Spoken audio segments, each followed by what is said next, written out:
साथियों नमस्ते। तो आज हम कार्यपत्रक 71 करेंगे जिसकी दक्षता है चर राशियों की समझ विकसित कर पाना। तो पहले हम ये समझ लेते हैं ये चर राशियाँ होती क्या है। तो देखो राशियाँ जो है वो दो प्रकार की होती है। एक राशि को हम कहते हैं चर और दूसरी राशि को हम कहते हैं अचर। अचर का मतलब होता है निश्चित, यानी कोई राशि अगर निश्चित है तो उसे हम अचर कहते हैं। जैसे मान लो कोई भी मैंने संख्या ले ली 3, तो तीन ही होता है, वो निश्चित है। ठीक है।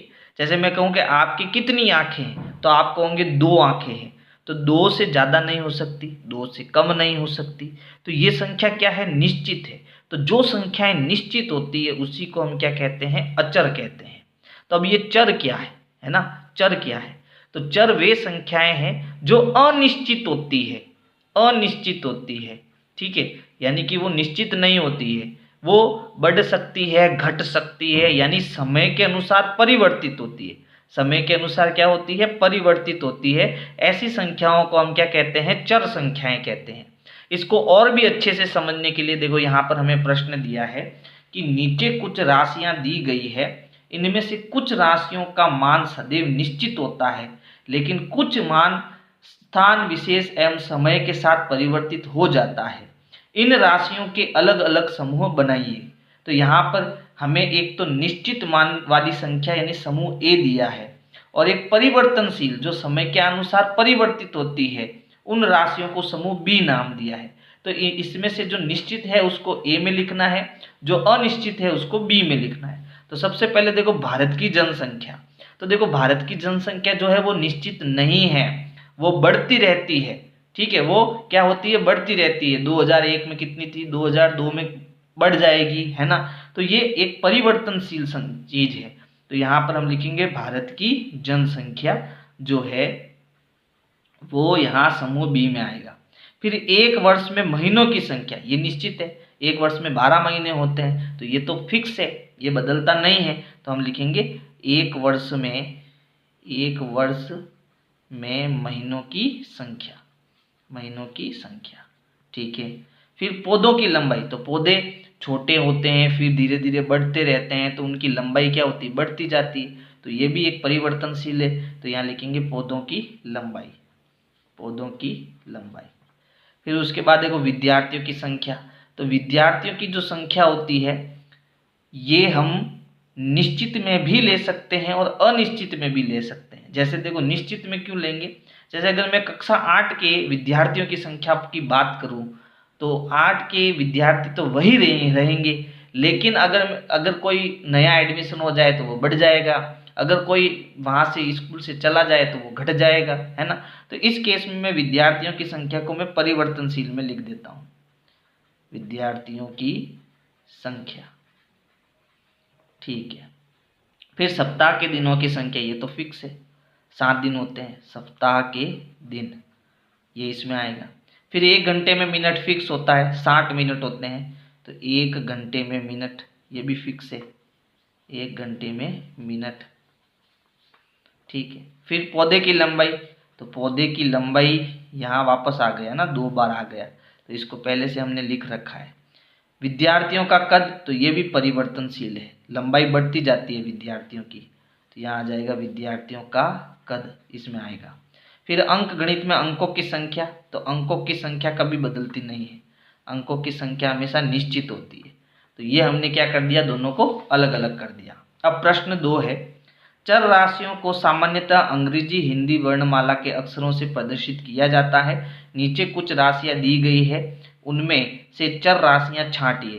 तो यहाँ पर देखो ये 6b है, यहाँ -318 है, यहाँ x है, -p है, फिर 10 है और यहाँ 800 है, फिर -18p है, 3a है, -2q है और 1/2s है। तो यहाँ पर हमने अंग्रेजी वर्णमाला के छोटे अक्षरों से जितने भी संख्याएं लिखी है वो आपकी सारी चर राशियां होगी, यानी 6b जो है वो एक चर राशि है। ठीक है। ये देखो -318 ये संख्या है, ये अचर राशि है, तो यहाँ x आएगा, फिर माइनस का p आएगा, 10 नहीं आएगा, 800 नहीं आएगा, माइनस का 18p आएगा, 3a आएगा, फिर माइनस का 2q आएगा और 1/2s आएगा। ये सारी चर संख्याएं होगी। अब प्रश्न 3 है, नीचे दी गई प्रत्येक आकृति का क्षेत्रफल a वर्ग सेंटीमीटर है, यानी इन सब का हमें क्षेत्रफल दिया है a वर्ग सेंटीमीटर। तो आकृति के छायांकित भाग का क्षेत्रफल लिखिए। यानी कि जैसे यहाँ पर एक बॉक्स है और ये बॉक्स पूरा भरा हुआ है, ठीक है, तो एक बॉक्स है और एक भरा हुआ है, 1/1 का मतलब क्या हो गया, 1 a वर्ग सेंटीमीटर हो गया, 1 a वर्ग सेंटीमीटर, ठीक है। तो यहाँ 1 का a से गुणा करेंगे तो हमें a ही मिलेगा, तो ये हो गया a वर्ग सेंटीमीटर। फिर यहाँ देखो 2 खाने हैं जिसमें से ये नीचे वाला खाना भरा हुआ है, तो ये बन गया 1/2 फिर a वर्ग सेंटीमीटर। इसी प्रकार देखो यहाँ 3 खाने हैं, उसमें से ये 2 भरे हुए हैं, ठीक है, तो ये हो गया 2/3 a वर्ग सेंटीमीटर, वर्ग ये a है ना, वर्ग सेंटीमीटर। फिर यहाँ 4 खाने हैं, ये 1 भरा हुआ है, तो 1/4 वर्ग 1/4 इंटू a वर्ग सेंटीमीटर। फिर देखो यहाँ 1 2 3 4 5 6 7 8, 8 में से ये 2 भरे हुए हैं भाई, तो ये हो जाएगा 8 तो खाने हो गए, 2 भरे हुए हैं, तो 2/8 इंटू a वर्ग सेंटीमीटर। 1 2 3 4 5 6, तो 6 में से कितने भरे हुए हैं, 1 2 और 3, तो 3/6 इंटू a वर्ग सेंटीमीटर। ये इनके आंसर हो जाएंगे। आप चाहो तो यहाँ 2 का भाग लगा सकते हो, 2 एकम 2 और 2 चौके 8, तो इसे हम 1/4 a वर्ग सेंटीमीटर भी लिख सकते हैं। यहाँ 3 एकम 3 3 दूनी 6, तो 1/2 a वर्ग सेंटीमीटर भी लिख सकते हैं। तो इस प्रकार से आपको वर्कशीट 71 करना है। अब हम आकलन 12 को सॉल्व करेंगे। पहला प्रश्न है, नारायण अपने प्लॉट के चारों ओर तार लगाना चाहता है। यदि प्लॉट की लंबाई 30 मीटर व चौड़ाई 20 मीटर है तो उसे कितने लंबे तार की आवश्यकता होगी। तो देखो, जब भी हम प्लॉट के चारों ओर तार लगाते हैं तो वहाँ हम परिमाप ज्ञात करते हैं, और यहाँ हमें लंबाई और चौड़ाई दे रखी है, इसका मतलब ये आयत आकृति है। तो आयत का जो परिमाप है उसका फॉर्मूला क्या है, आयत का परिमाप, उसका फॉर्मूला है 2 कोष्टक लंबाई प्लस चौड़ाई, ठीक है। तो यहाँ पर 2 कोष्टक लंबाई कितनी है 30 मीटर प्लस चौड़ाई कितनी है 20 मीटर।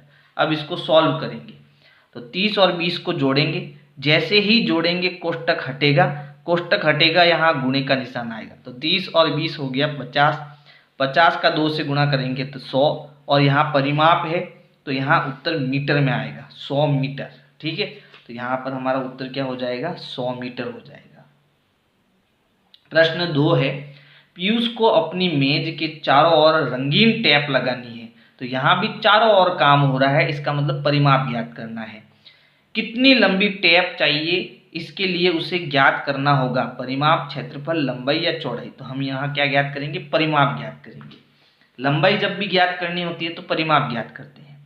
यदि एक कद्दू 5 किलोग्राम है तो बेल का फूल कितने वजन के कद्दू लगे हैं। यानी यहाँ पर एक बेल दी हुई है, इसमें 3 कद्दू हमें दिया है।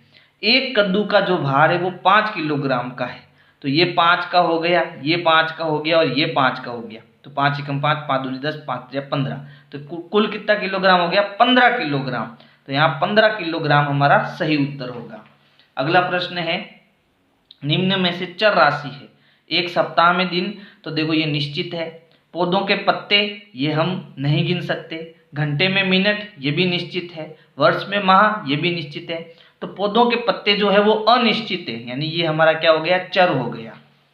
फिर 5वां प्रश्न, कमला 75 मीटर भुजा वाले वर्गाकार खेत के चारों ओर चक्कर लगाती है। तो चारों ओर काम हो रहा है, इसका मतलब परिमाप ज्ञात हो रहा है।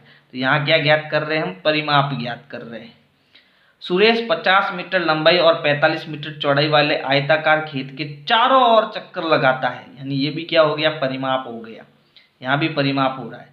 रमेश 52 मीटर भुजा वाले एक समषष्ट भुजाकार खेत के चारों ओर चक्कर लगाता है, तो यहाँ भी क्या आ गया, परिमाप आ गया। अब उपरोक्त तीनों स्थितियों को पढ़कर निम्न प्रश्नों के उत्तर दीजिए। पहला, किसके द्वारा अधिकतम दूरी तय की गई, यानी इन तीनों के हमें परिमाप ज्ञात करने पड़ेंगे।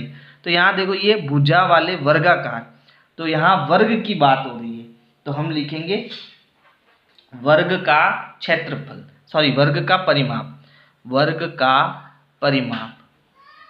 तो वर्ग का परिमाप होता है 4 इंटू भुजा, और यहाँ भुजा कितनी दी 75 मीटर, तो 4 इंटू 75 गुणा करेंगे तो 5 चौक 20, हासिल के 2, 7 चौक 28 और 2 30, ये हो गया 300 मीटर।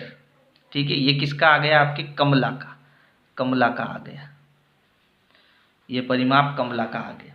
फिर सुरेश 50 मीटर लंबाई तथा 45 मीटर चौड़ाई वाले आयताकार खेत में, तो इसका परिमाप क्या है, आयताकार है। तो आयत का परिमाप होता है 2 कोष्टक लंबाई प्लस चौड़ाई। तो यहाँ 2 कोष्टक लंबाई कितनी है भाई 50 और चौड़ाई कितनी है 45, दोनों को जोड़ेंगे तो ये हो गया 5 और 5 और 4 कितना हो गया 9, गुणा करेंगे तो 5 दूनी 10, हासिल का 1, 9 दूनी 18 और 1 19, तो ये तो बहुत कम हो गया 119 मीटर। ठीक है, अभी कमला का ज़्यादा है, इसका कम है। फिर देखो दूसरा, ये आपका क्या है सुरेश है, तो यहाँ नाम लिख देते हैं सुरेश। फिर इसके बाद कौन है, इसके बाद है रमेश। तो यहाँ पर भी ये समषटभुज, भुजाकार यानी 6 समान भुजाओं वाला, तो यहाँ 6 इंटू भुजा हो जाएगा यहाँ, क्योंकि यहाँ वर्ग में 4 भुजा थी तो 4 गुना भुजा हो गया।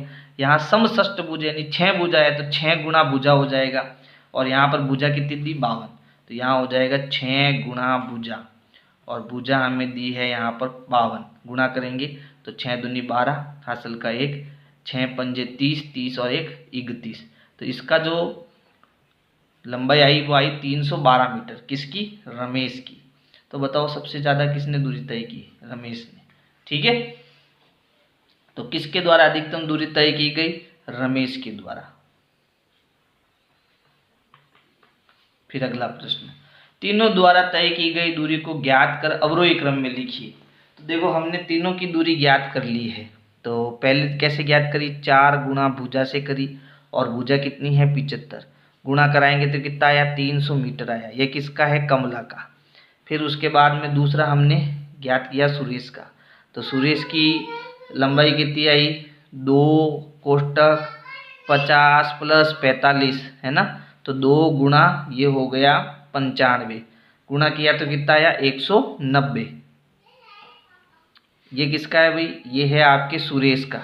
ठीक है, फिर उसके बाद में रमेश का कितना निकाला हमने, रमेश का निकला 6 इंटू 52, तो कितना हो गया 312, ये किसका है रमेश का। अब इसका हमें ओ हो ये प्रश्न हमने नीचे कर दिया, यहाँ करना था, कोई बात नहीं, अवरोही क्रम में हम लिख देते हैं। अवरोही क्रम का होता है बड़े से छोटा क्रम, तो सबसे पहले कौन आएगा, सबसे पहले आएगा रमेश। ठीक है, फिर इससे छोटा कौन है, इससे छोटा है आपके है कमला, और सबसे छोटा कौन है, सबसे छोटा है आपके सुरेश। ठीक है, और कितना है वो भी लिख देते हैं, सबसे ज़्यादा आपका है 312, फिर है 300 और सबसे कम है 190। ठीक है, अब लास्ट प्रश्न देखो, एक आयताकार चुनरी की लंबाई 3.5 मीटर है, चौड़ाई 2.5 मीटर है, के चारों ओर गोटा किनारी बनानी है, आवश्यक गोटा किनारी की लंबाई ज्ञात कीजिए। यानी यहाँ हम आयत का परिमाप ज्ञात करेंगे, तो इसको मैं अलग पेपर पे कर लेता हूँ। तो देखो हमें लंबाई कितनी दी है, लंबाई हमें दी है 3.5 मीटर, चौड़ाई हमें कितनी दी है, चौड़ाई हमें दी है 2.5 मीटर। हमें ज्ञात करना है आयत का परिमाप, आयत का परिमाप, और परिमाप का सूत्र है 2 कोष्टक लंबाई प्लस चौड़ाई, तो ये हो गया 2 कोष्टक, लंबाई कितनी है 3.5 प्लस चौड़ाई कितनी है 2.5, दोनों को जोड़ेंगे तो देखो 5 और 5 हो गया 10, हासिल का 1, 3 और 3 6, और यहाँ आएगा पॉइंट, 6.0 का मतलब 6 ही होता है, यानी हमें 2 का 6 से गुणा करना है, तो 6 दूनी 12, तो ये हो गया 12 मीटर, कितना हो गया 12 मीटर। तो इस प्रश्न को आप ऐसे यहाँ कर लेना। ठीक है, तो इस प्रकार से आपको आकलन 12 करना है, और अगर मेरे वीडियोज़ आपको पसंद आ रहे हैं तो वीडियो को लाइक करना है, अपने दोस्तों को शेयर करना है। Thank you.